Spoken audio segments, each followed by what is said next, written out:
Hello. Today we've got a lot to talk about. Okay, so we're looking today at God, or the Demiurge, I guess would be the better way of putting it. Now, what if the God that was worshipped by millions was nothing but a fraud?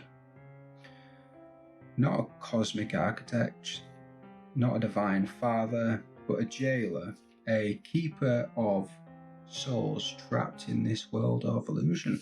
Today we're diving into the mysterious figure known as the Demiurge. We're going to trace its origins, its connection to YHWH, the Old Testament God, and why this being remains as one of the most controversial ideas throughout all of spiritual thought.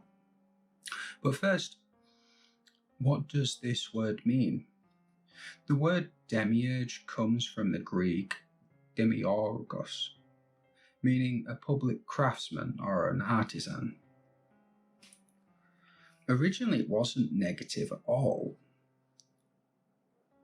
In Plato's Timaeus, the demiurge was a benevolent creator shaping the cosmos based on eternal form.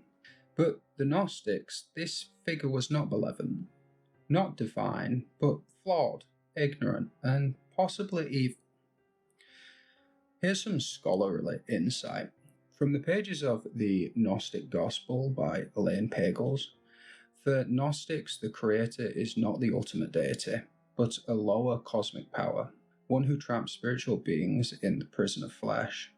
By the 2nd century CE, Christian Gnostics like Valentinus and Basilides identifies the Demiurge with the God of the Old Testament, YHWH. They ask, what kind of God is jealous, wrathful, and obsessed with war? To them, YHWH wasn't the Most High, but a lesser being who mistook himself for God. In Gnostic texts like the Apocrypha of John, the Demiurge was called YHWH. He says, I am God and there is no other God beside me. John 13:11. But Gnostics didn't hear power in that statement, they heard ignorance. Compare that with Isaiah 45:5. I am the Lord and there is no one else. There is no God beside me. To Gnostic ears, this wasn't a divine truth. It was a cosmic delusion. The true God, they said, is ineffable, humble, and beyond the need to declare supremacy. Only an ignorant being would shout, I alone am God. And take, for example, the Gospel of Judas. Jesus says, no race of people is from the stars, nor any from above, but only the eternal realm of the aeons. The Demiurge didn't create life. He created a shell, a prison.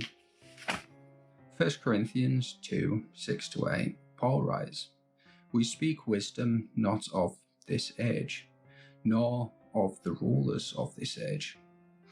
For if they had understood it, they would not have crucified the Lord of glory.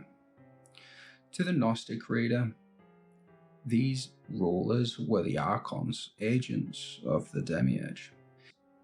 Even Paul seemed to suggest that higher powers understood the true Christ. Exodus 25 reads, I, the Lord your God, am a jealous God. Why would the one all-powerful God be jealous? Jealous of whom? In Exodus 7, verse 10-12, it tells of a story. So Moses and Aaron went to the Pharaoh and did just as the Lord commanded. Aaron threw his staff down in front of the Pharaoh and his officials, and it became a snake. The Pharaoh then summoned wise men and sorcerers, and the Egyptian magicians also did the same thing by their secret arts. Each one threw down his staff, and it became a snake, but Aaron's staff swallowed up their staff. So Moses wasn't performing a unique miracle, he was competing. To Gnostics, this wasn't monotheism, this was insecurity, a desperate being fighting to keep control. The Gnostic universe is divided into two realms: the Pleroma, the fullness, home of the true, unknowable God; the Kenoma, the emptiness, and that would be where our flawed material world exists. The Demiurge rules over the Kenoma. The hypostasis of the Archons reads, "Let us create a man from the soil of the earth," and they created a being like a shadow of a man. It's not until a spark of divine light is breathed into Adam that he awakens. The key idea here is that the soul comes from above, but the body, the trap, that's made by the Demiurge.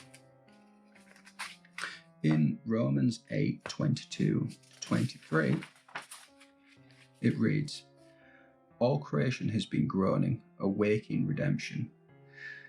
To the Gnostics, this wasn't poetic. It was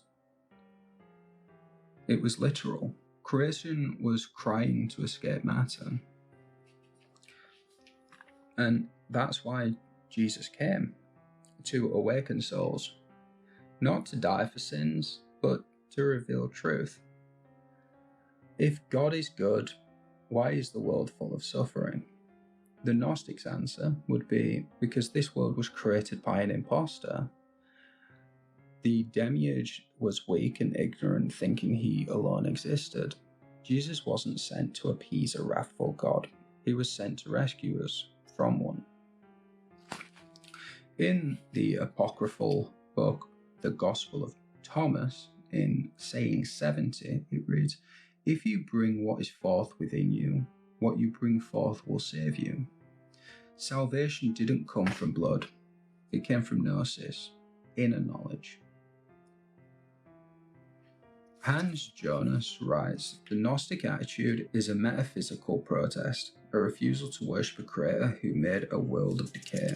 Today, the Demiurge still haunts us, not as a literal being, but as a symbol of illusion, of spiritual oppression, of control masquerading as truth. To the Gnostics, salvation was not obedience, but awakening. Carl Jung also explored this topic. He saw the Demiurge as the shadow self, an unconscious force that thinks it's God. The God image must evolve, Jung said. YHWH must become conscious of his own shadow. When asked later in life if he believed in God, Jung answered, "I don't believe, I know." He didn't mean doctrine, he meant experience with gnosis. Jung even published mystical visions anonymously as the 7 Sermons to the Dead under the name Basilides, and Basilides was a early Gnostic writer. And in the Red Book, he recorded dialogues with the inner beings, archetypes, gods and spirits, echoing ancient Gnostic thought. So, is the Demiurge real, or is he a mythic mask?